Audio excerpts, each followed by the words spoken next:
idol, nakakita na ba kayo ng gantong klaseng kabuti? Umuusok kasi siya eh. Hindi ko alam kung nakakain siya. Gusto ko sanang kunin, kaya nga lang parang hindi siya familiar sa akin eh. Baka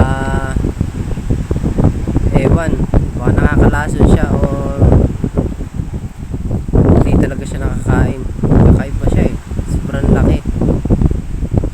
Tsaka sa puno siya ng mangga tumubo, kulay brown siya.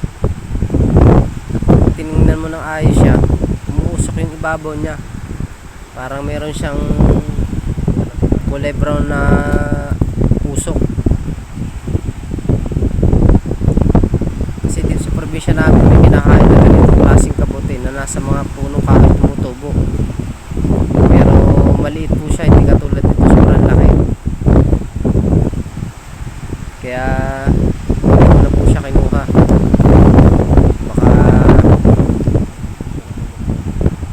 hindi po siya kinakain. Pinagmasdan ko na lang.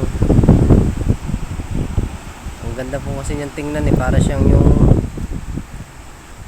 kabuting tumutubo po sa mga puno.